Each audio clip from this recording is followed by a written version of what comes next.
And now we are going to jump into Fluke or for real because some people we need to break down and talk about here. And the first group of people is the Chicago Bears because we saw them come alive for a good chunk of that game on Sunday. They were up 28-7. They were humming. Justin Fields, 28 for 35, 335, and 4 touchdowns. DJ Moore, 8 catches, 131 yards and a touchdown, 27 fantasy points. Khalil Herbert, all the Roshan Johnson truthers were like, yeah, Herbert's losing the job. Nope, 18 carries for 103 yards, 4 catches for 19 yards and a touchdown. There, he got 22 fantasy points. And Cole Kmet, obviously, like I said, has his best fantasy performance of his career in this game. Fluke for real on these Chicago Bears, Wes. It's really tough for me to totally buy in. I'll be honest. I believed. Let me say this. This stat line that you just gave.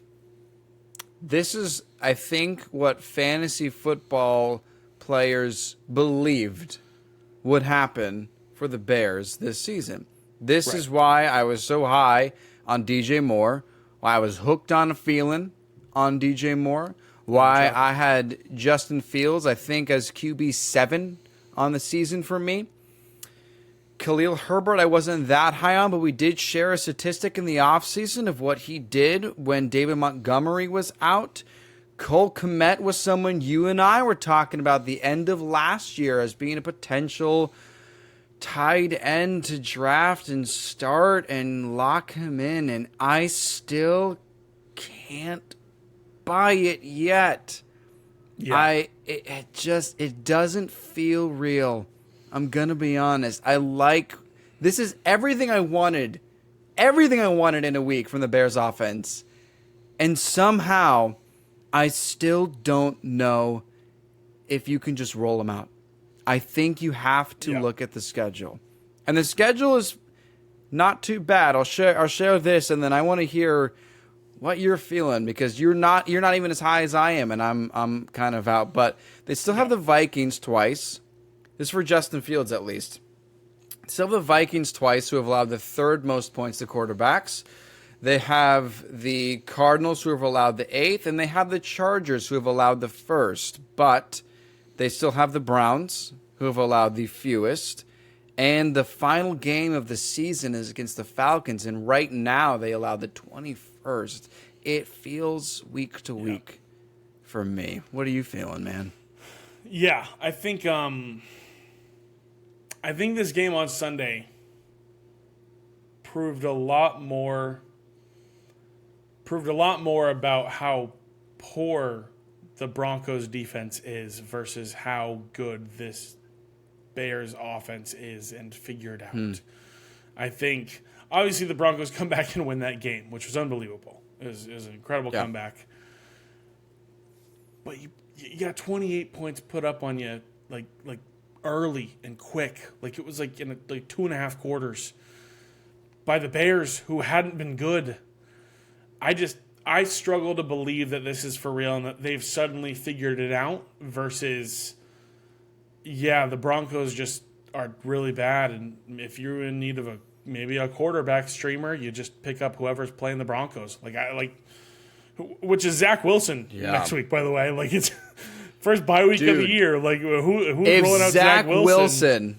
If Zach Wilson balls out against the Broncos, then you can stream any QB against the Broncos. Yeah, that's an amazing thought.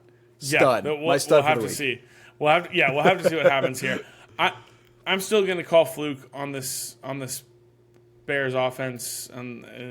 There's so much. Maybe we'll get a picture of it. Maybe we'll get a clearer picture on Thursday night. They play against the Washington Commanders, who just went to overtime with the Eagles. Divisional games are crazy. That was pretty nuts. But one last thing. I'm still calling Fluke. Go ahead. Is it worth keeping Justin Fields and DJ Moore to have them available in case this happens again for any kind of bye weeks and injuries? Or do you take advantage of this week right now and sell high and get someone with a little more trustworthy floor? If someone's, it would have to be the right deal. But if someone's willing to buy, if someone's buying in on Fields and they're willing to give like if they're willing to give a Anthony Richardson or, if they're maybe not convinced on Tua after 2 poor games and then 2 good games.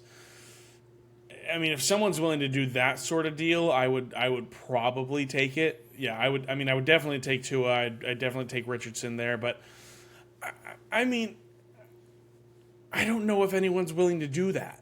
So it would just have to be contingent on if you found the right trade partner to move them, which is always the situation. But I think you sit with it for now because there is on the off chance that it's like, hey, all we need to do is make Chase Claypool feel unwanted in this offense, and then we figured it out.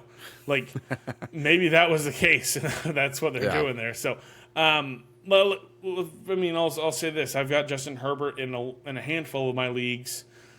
In leagues where Justin Fields is on the waiver wire, I have put in a claim for him to fill in on this bye week. Okay. I think Fields could be okay on Thursday night, and he could give us a little a piece of this pie again. So we'll have to see. It's gonna be interesting. We'll break down Thursday night in just a little bit, but a lot of things to look at and talk about. Asking for a friend. I am friend. Appreciate it. Hi, friend. There you go. Yeah, You're welcome.